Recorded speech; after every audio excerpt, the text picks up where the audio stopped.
Hello, welcome to lesson number 4. Once again, my name is Mr. Wayne Magani Shikovu, Director at Brand Institute of Forensics and Security. I'll be taking you through this presentation today. Under employability skills, we shall be talking about leading a workplace team. Leading a workplace team. We are talking about leading a workplace team simply because you are developing, and it will reach a time when you need to lead a team, when you need to lead people, when you are in charge, when you are in control, when you are the supervisor, when you are an assistant security manager, when you are the manager, and you are leading people, you are leading a team. And it is very important that you understand a little bit about what goes into leading a team. From personal experience, leading a team is one of the most challenging issues, or one of the most integral part of the operation of an organization. Leading a team is not easy. The way security is structured, or even other departments, is that there are people, and then there are systems, and then there are procedures. You can easily work with systems, you can easily work with procedures, update them, follow them. But I can for sure tell you, working with the people is a big challenge, because people have different understanding, people have different interests, people have different beliefs, people have different backgrounds, people have so many issues. So leading a team is one of the most integral and most challenging part of leadership. Therefore, we shall be looking at setting performance expectations for teams, assigning duties and responsibilities, which is also another challenge, assigning duties and responsibilities. We shall also be talking about identification of team parameters and relationships. We are also going to talk about skills, knowledge of establishing forms of communication. Communication, remember, is one of the major parts also in operation. Carrying out communication at the workplace, supervision, which is also very integral, and providing feedback for team performance, providing feedback. Last time we saw many people do not actually like feedback. They take feedback negatively. And I encourage you, as our students, moving forward in your career, learn how to take feedback positively. And then we should also be looking at collection and analysis of feedback, conflict resolution, adhering to gender mainstreaming, and human rights, as well as creating healthy relationships. We also said creating healthy relationships is also very important. You have to create healthy relationships. Never be a person who goes into conflict with everybody at the workplace. You hear some managers say, I cannot work well with the IT manager. I cannot work well with the engineering manager. I cannot work well with the HR manager. We don't like each other, and yet you are the security manager. You need these people to be able to run your operations smoothly and in harmony and successfully. There are some key terms that we are going to define, and number one is performance expectations. These are the requirements of an employer, whereby an employee has to achieve the results. And then there is also the forms of communication. There are various forms of ways of exchanging information, ideas, thought, feelings, and emotions. So we are going to look into that. And then there is conflict. It is a disagreement among people or two people, and it leads to a hostility in the workplace. And then there is gender mainstreaming, a strategy of realizing gender equality. Gender equality. Always where we work, we have to make sure that we have gender equality and we respect both male and female as we move ahead. And then also we are also to define healthy relationships. It is having good interactions with the fellow employees and working in harmony to achieve the set goals. Having good interactions with the fellow employees and working in harmony to achieve set goals. Let's briefly look at a performance expectation of a team. Setting performance expectations is a move towards a specific goal and creating workplace accountability from one employer to the other. You'll see that in all organizations, these performance expectations are set. They are usually set at the HR level, but with the support of the departmental managers. So, and then there is a form that you discuss with your manager. These are your performance expectations, that you are supposed to attain these performance levels in this quarter or in this year. They are very important to work hard to achieving those targets. It is applied to assess the progression and position expectations as formed by individual employees. You see, it is used to assess your progression, your growth as you move ahead. And then also to communicate and manage expectations effectively, it is important to know what is expected from employees and teams and set realistic, reasonable tasks. So I hope at your level you have gone through this.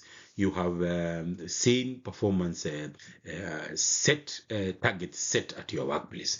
Most workplaces they call it performance appraisals or whatever, where targets are set that within this first quarter or within this first half year of the year, you have to achieve these targets. For example, you're a CCTV controller or you are a fire safety officer, that at least within the next 6 months, you must have trained your fellow security officers on at least 3 topics related to fire. You must have organized a fire drill. You must have successfully completed check through, going through the checklist of fire safety to identify fire hazards. You are a CCTV controller. At least in the first 6 quarters, you must have been able to achieve successful investigation of 2 to 3 cases using the CCTV surveillance system. You must have produced results using the CCTV surveillance system. Targets are set, performance targets are set so that you discuss with your employees prior to commencement of the quarter. And then when you achieve them, you will definitely be rewarded either with a promotion or with bonuses, depending on the organization where you are working. There is also, those are what we call individual performance. There is now also what we call team performance expectations. This is for the entire team. For the entire team, that the security team, this is what expected of us this year. For example, something like a fire drill, organizing a fire drill, it is not an individual task. It's a team task that the security team will organize and successfully execute a fire safety drill. You see, so the team works to achieving that target. The manager and the subordinates and also the junior guys, you all sit together and you plan. We are going to hold a fire drill. What are we going to do? Who is going to be which area? Who's going to be assessor? Who's going to take notes? Who's going to sound the alarm? Who's going to evacuate people to the assembly points?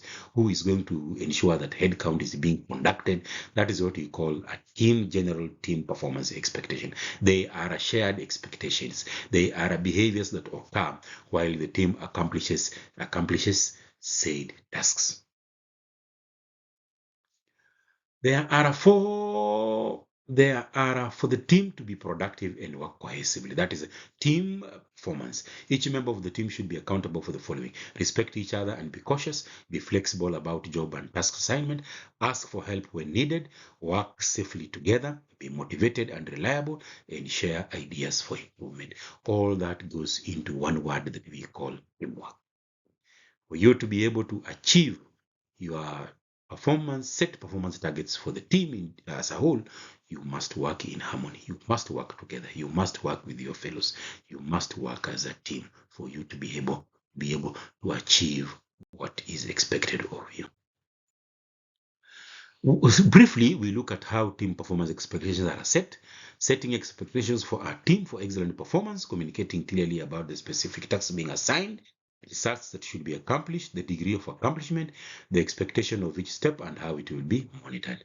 By knowing the specific requirements of each task, the expectation of each step in the process, the employee will have no doubt about what the task is about. So it should be organized, and the manager should hold a meeting and discuss with the team that these are our set objectives. We have to achieve these targets within this year. We have to achieve these targets within this quarter. Also, setting these performance targets also comes with expectations. Expectations are set in the following steps. Having standards. Standards are levels or degree to which all are expected to strive. This is mostly referred to as a norm. It is for the good of the company, and all the team members must work towards it. And then we go back to setting goals. The goals are set with a direction. Connection to the company standards, the goals may be challenging but realistic and set up to reach levels that are aggression towards. So we see that to achieve high standards, then we first of all have to set goals, and then we have to set objectives. These are steps on a timeline that keep the workers towards moving the goal in a specific measurable way. So we have to set goals, we have to set objectives, and then now this one together, they will lead to us to achieving the high standards that are set in the performance targets. Requirements of performance expectations. I will just read through this one. A requirement to conform to the core values of an organization. Compliance to laws. Compliance to laws is adherence to laws, ensuring that laws are adhered to. Then regulations, standards, and policies is a very major requirement. And then adhere to the norms of professionalism in the areas of specialization. Be adaptable, which the ability to embrace, change, and learn. Compliance with applicable standards, external or internal.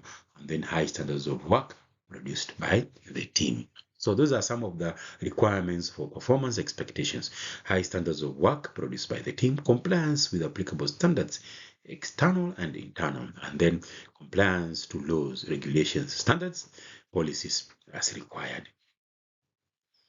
We see also when we talk about also employability skills and we're talking about leading a workforce team, we have seen that in your position as a security supervisor, security manager, you will need to learn how to set goals for your team members. You will need how to sit together with HR and set realistic, achievable standards or performance standards or performance targets. You will have to, these words are interchangeable. Some organizations use targets, some organizations use operational performance, some organizations use goals.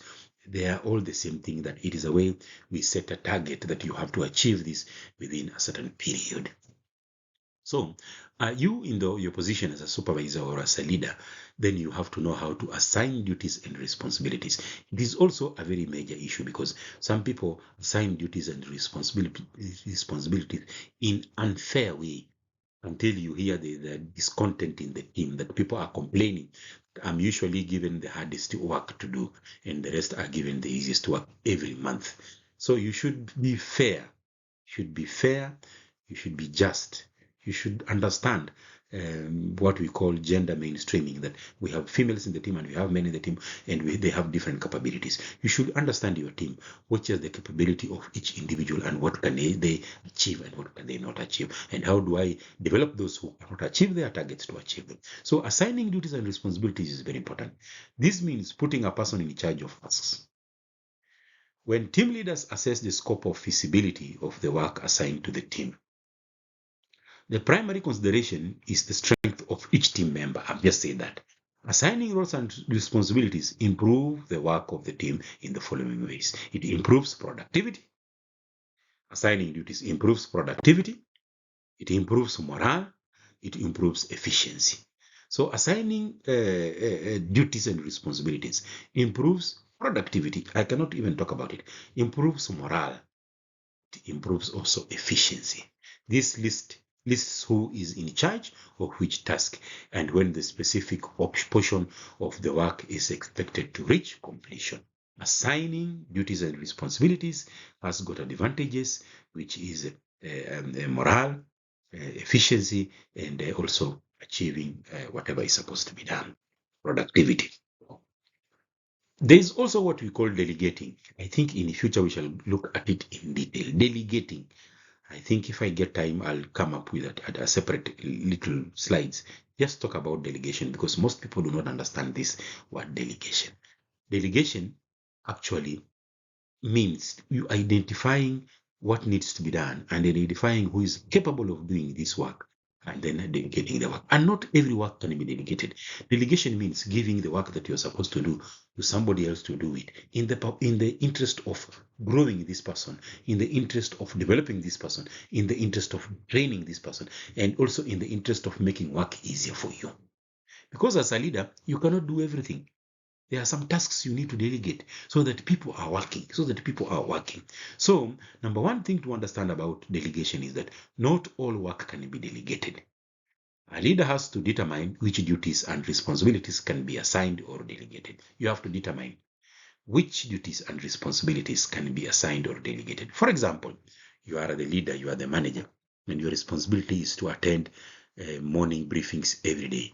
You have also an ability to attend monthly management meetings every month. You can delegate once in a while the morning briefing, but the monthly meeting, management monthly meeting, you cannot delegate this one because it is a huge responsibility that you have to carry out yourself. So you have to know which duties can I delegate and which duties can I not delegate. Take that one into mind. And then you also have to establish a clear set of objectives for each task. No matter the task being delegated, make sure all the objectives are clarified so that the task can be accomplished. Don't just give somebody, delegate a task to somebody, investigate this matter without giving the person guidelines, without giving the person the objectives of that investigation. It will fail. You have to make sure you establish a set clear of objectives for each task. And then also, you have to construct timelines. When you delegate responsibility, for example, you ask your junior to investigate a matter, you must construct timelines. Timelines keep the people focused and hold all members of the group accountable to meeting goals on time. And then you have to establish authority and respect. When assigning duties, it is important to set the tone for your position in the relationship. This sets a tone of respect so they understand they are being relied upon and appreciated. Don't tell a person, I'm delegating this duty for you, do it for me. This person is not doing the duty for you. This junior staff is doing the duty for the responsibility for the behalf of the department and for the organization. So you have to delegate with authority. Tell me, look, I need this work done, and this is the objectives, and this is the timeline. I want by within 24 hours, I want to receive a report in the security office covering the findings of this matter. That's what we call authority and respect. Authority and respect. You create timeline, you create objectives, and then you identify who am I delegating the duty to, and then you delegate that particular responsibility. We can also talk about a little bit about identifying team parameters and relationships. Team parameters and relationships is how the team members engage with each other. This will highly be influenced by how the leaders engage with the time. Team parameters and relationships involves finding a balancing point.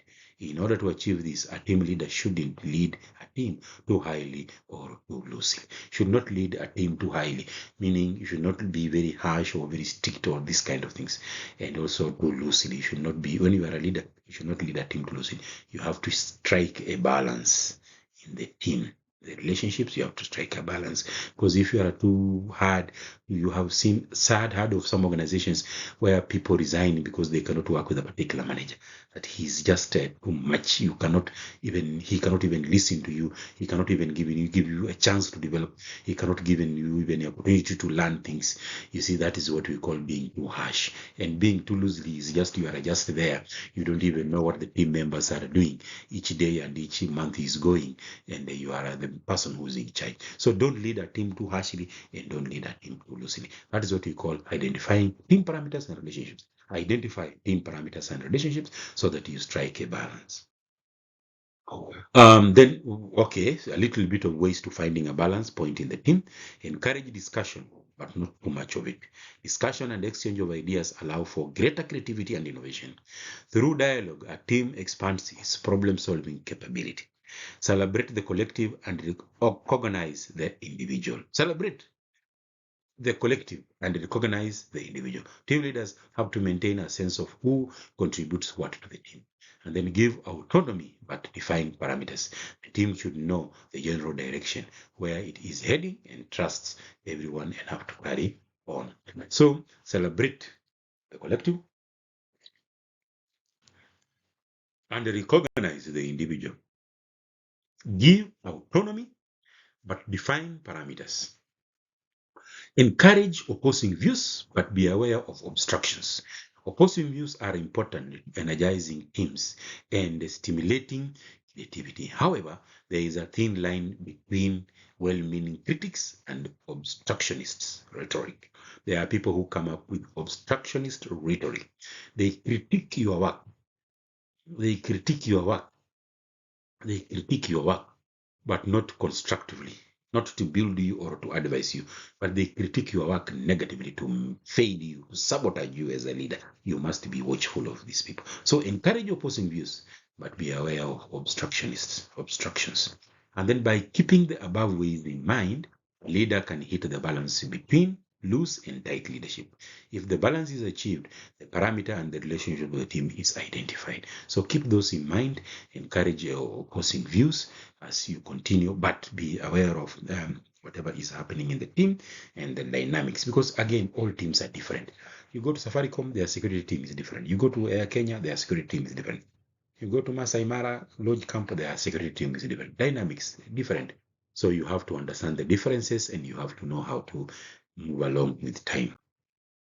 Also, we are also going to talk a little bit about forms of communication. Already you know this as a student, and as in your career, I know you have done a lot of communication. But let's just do a recap quickly. There are various ways of establishing and exchanging of information, ideas, thoughts, and feelings. Communication is exchange of information from one person to the other, and there are so many things that are expected in communication. Communication is categorized into two: informal communication and formal communication. Informal communication, this is any communication that takes place without following the formal channels of communication.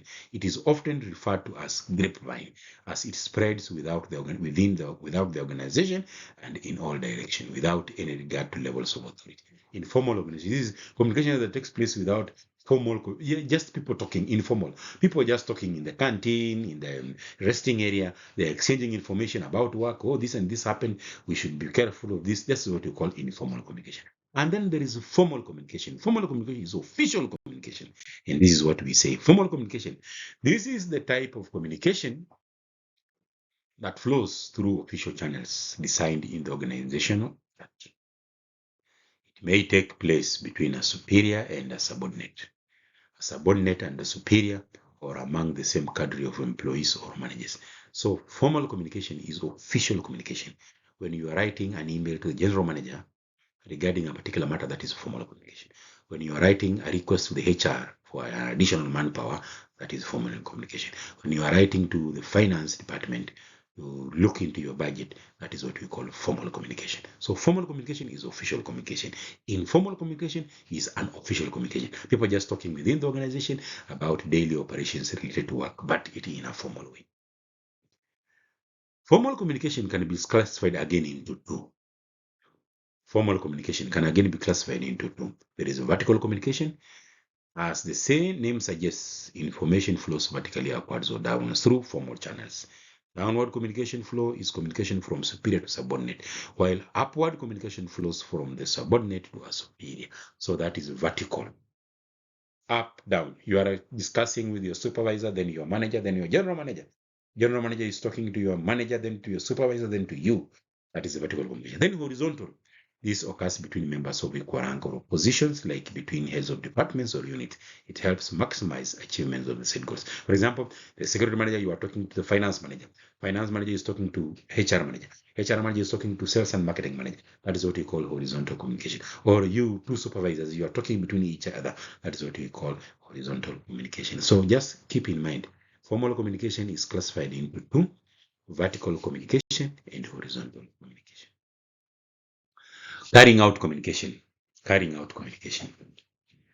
There are three basic methods of communication.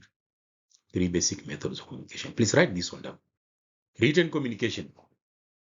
Written communication. This is one of the most important and frequently used mode of communication in organizations. It includes letters, electronic mail, fax transmissions, or other devices that is transmitted via written words or symbols. And then we have oral communication. This type of communication is through word of mouth.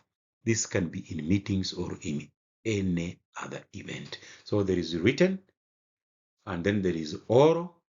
Let us look at the third one: non-verbal communication, silent communication. This is the non-word human response and the perceived characteristics of the environment through which the human and non-verbal messages are transmitted. There are two forms of non-verbal communication, i.e., physical, which is symbolic language, and body language. So that is what we call non-verbal communication. I would urge you as a student Communication is very important in your career. Go do more research, read about communication. Read about communication, because also with the advancement of technology and with the moving ahead of the ages, things are changing. Communication is changing, so it is very important for you to understand how communication is carried out throughout the organization. Nowadays you'll find, because people work remotely mostly after the COVID-19 pandemic, you'll find that communication is changing. You'll find that people are holding less meetings, physical meetings. People are holding Zoom meetings. People are holding Microsoft Team meetings. People are engaging online. People are holding several channels online. There is a lot happening in with the advancement of technology today as it relates to communication. So I would urge you to study more, do more research on communication, and understand where things are moving. Then supervision. Supervision is an act or instance of directing, managing, or oversight. Supervision is focused on directing people to get work done, where team leadership is focused on developing an environment where people are motivated to do their work. Supervision is focused on directing people to get work done. There are two capabilities required in team supervision. Leading people capabilities. This includes giving feedback, coaching others, performance management, managing reward, and recognition, and setting measurable objectives. And then there is managing work capabilities. There is leading people capabilities. And then there is managing work capabilities. This includes planning work, monitoring progress, setting measurable goals, and facilitating meetings. So there is a leading people capabilities and there is managing work capabilities. Please differentiate the two. Write them down. There are two capabilities required in team supervision. Leading people capabilities, how you lead people, and then this includes giving feedback, coaching others, performance management, managing reward and recognition, and setting measurable objectives. And then managing work capabilities. This includes planning work, monitoring progress, setting measurable goals, and facilitating meetings. Me, for example, my main interest my main interest is to coach people, to carry out performance management, to give feedback to people, to manage rewards, to grow people, to develop people in the security field, to share the little knowledge that I have. I have knowledge, it's not little, but security is very wide. Security is very wide. You cannot say that you have exhausted the knowledge that is there in security. It is very wide. You'll be very amazed at what security entails. So those are some of the things that we need to talk about. The two capabilities, leading people capabilities and managing work capabilities. Team performance, supervisors' roles, the roles of supervisors. And this is also very important because this is where you are headed. Team performance supervisors may play different roles, which include advocate, responsible in representing the employee's request to management and representing the employee's case for deserving a reward. Boss, the supervisor is deemed to be the boss when people in the department are ultimately looking for direction and guidance in their job. Remember, again, I want you to do the research. This is assignment number 3. I always give these assignments, but let me tell you, these assignments are very important. Can you check the differences between a leader and a boss? Because in this age, we don't talk about bosses, we talk about leaders. And who is a leader? And what are the characteristics that differentiate a leader from a boss? What are the characteristics that differentiate a leader from a boss? A leader leads from the front and the others follow. Or a leader works with the people, together with the people. A boss stands there and gives direction for people to do the work. A leader works with the people. Can you just check? There are so many differences and characteristics that differentiate between a leader and a boss. And I would urge you to learn to use the word leader, not a boss. Learn to use the word a leader. Supervisors also coach, supervisors also, they are facilitators, supervisors are also trainers. So you have to develop your training capabilities that you can train other people, that you can be given a forum and you can pass information, you can take a handout and you can train people. Core competency skills that are suggested in supervision include communication, decision making, delegating, meeting deadlines, management meetings, problem solving, and planning skills. Can you write those core competencies down? If you are a supervisor, then you have to learn to develop those core competencies. Communication, your communication must be very good. Your decision making must be very good. Delegating aspect must be very good. Management meetings, you must be able to attend them. And then your problem solving skills must be very good. And then your planning skills, you must be able to plan work and to organize work is an aspect of supervision. It is one of the core things in supervision. Then we are also seeing facilitator. The work of a supervisor is to support a group, hence making the supervisor a facilitator. Then coach. Supervisors might guide their employees to increase performance and satisfaction in various ways, such as advising them. So coach. Those are some of the requirements or the roles of a supervisor. Collecting and analyzing feedbacks on performance. Feedback is the sharing of perspectives on work experiences in the organization by employees. This leads to more production, improved customer experience. Employees become advocates of the company. Ways of collecting and analyzing feedback. Anonymous surveys. It can be in-house or via survey form solutions, which can be distributed. Non-anonymous surveys. It creates an open culture based on open, honest, and respectful feedback to replace fear in the workplace. And then we have pulse surveys. They are shorter surveys distributed more frequently. So those are some of the ways of collecting and analyzing feedback. Anonymous surveys, non-anonymous surveys, and then pulse surveys. And then we have suggestion boxes. You know them, they are all over. Suggestion boxes. Employees who are hesitant to express unpopular ideas may want to leave feedback in an anonymous way, but feel like surveys haven't been a good idea to express them. Feedback meeting, they are a great way to connect staff and managers in more effective ways. These are some of the ways of collecting and analyzing feedback. Also, we are also going to look a little bit about conflict resolution between team members, because as a leader, there will come a time when you are supposed to solve conflicts between two team members. This is the process by which two or more parties engaged in disagreements, dispute, or debate to reach an agreement, resolving it. Conflict resolution process. Recognition by the parties involved that a problem exists. Mutual agreement to address the issue and find some resolution. A mutual agreement to address the issue and find some resolution. And then you see, this is when people are in conflict. When people are in conflict and the supervisor, if you are not very careful, it may lead to a fight at the workplace. So this, you have to learn how to solve conflicts, because conflicts will occur. We are human beings and we work together in a social setting. We have different backgrounds, we have different beliefs, we have different capabilities. Conflicts will always occur at the workplace. So you have to be very careful in how you handle people, how you handle these conflicts. An effort to understand the perspective and concerns of the opposing individual group. Identifying changes in attitude, behavior, and approaches to work by both sides that will lessen the negative feelings. Recognizing triggers of episodes of conflicts. Interventions of third parties such as human resources representatives or higher level managers to mediate. Yeah, there may come a time where you as a manager or a leader, you are unable to solve this conflict. Don't shy away from involving the human resource department or other managers from other departments, or even the general manager, or even the operations director. Where you cannot solve the conflict between two people, then refer this matter to the human resource manager or to the general manager. They will sit down these individuals and find out how to solve this conflict.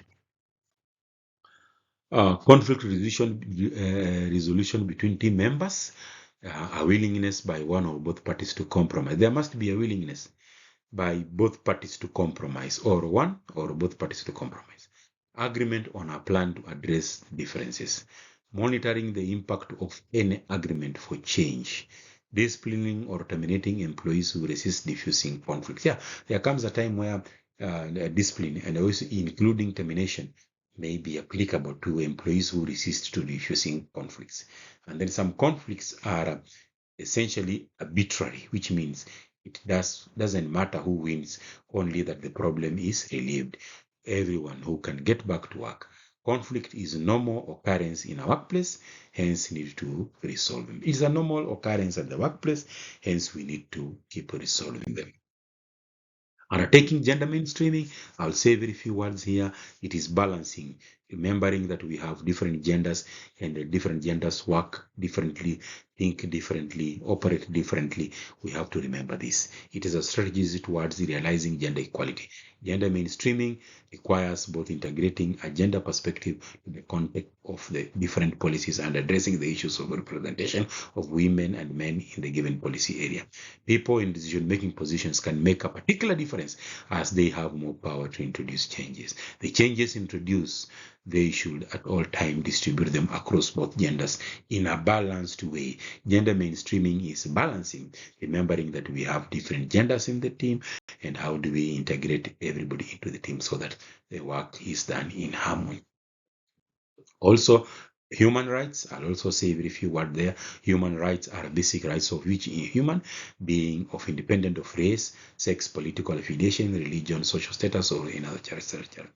Human rights provide a universal benchmark for minimum standards of behavior. Many national laws and regulations have evolved as a result of state obligation to implement human rights standards. Human rights is a very important. Always remember human rights. Remember human rights. Never abuse other people. Never use bad words or filthy language on other people. Never accuse people based on race, sex, or political affiliations, or religion, or social status. Always make sure that you are balancing and you remember that we all come from diverse backgrounds and we are different people and we all have to work together because our common goal is to achieve the targets that are set. And then we say also human rights is about life.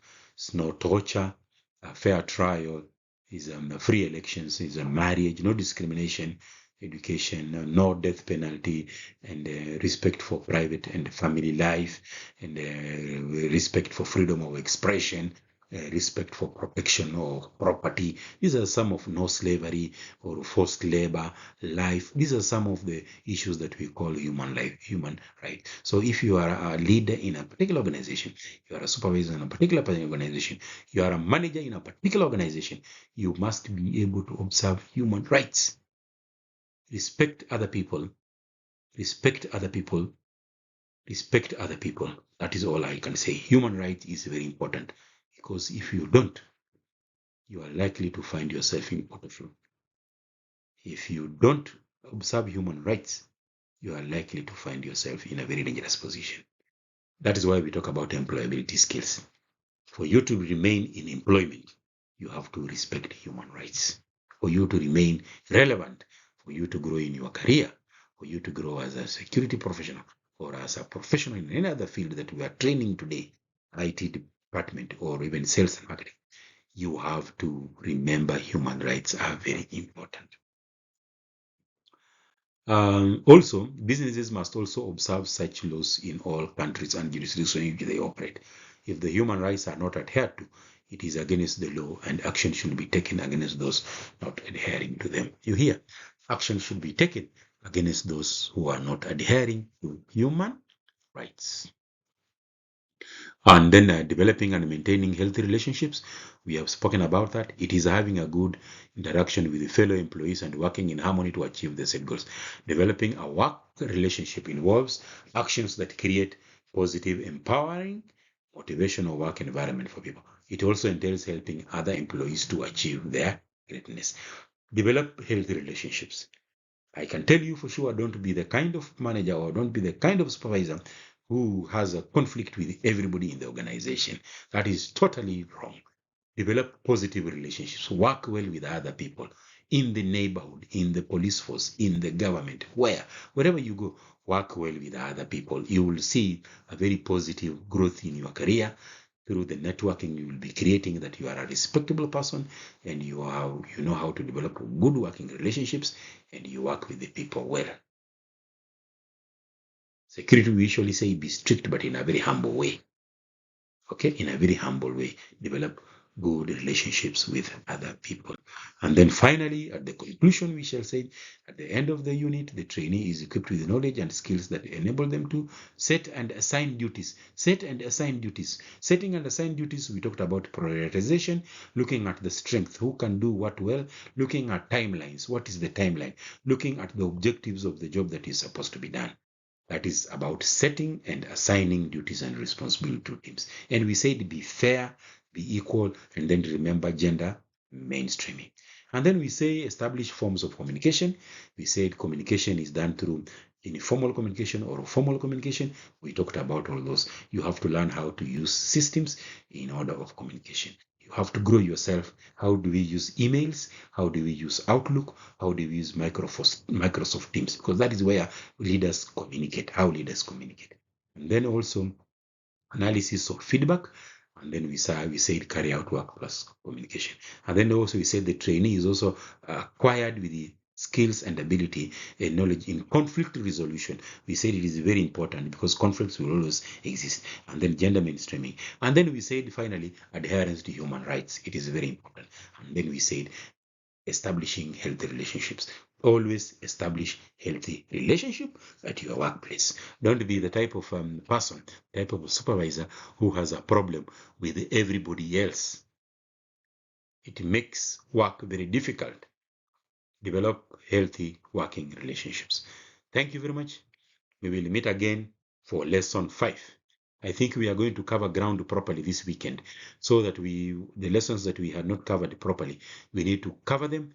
And now we need to focus on lesson 5 and lesson 6. Then we do the cuts. And then now we can go back now to the no more training just slowly because we shall have covered ground of what we had not done well. Thank you very much for listening to me. We will meet again in lesson 5.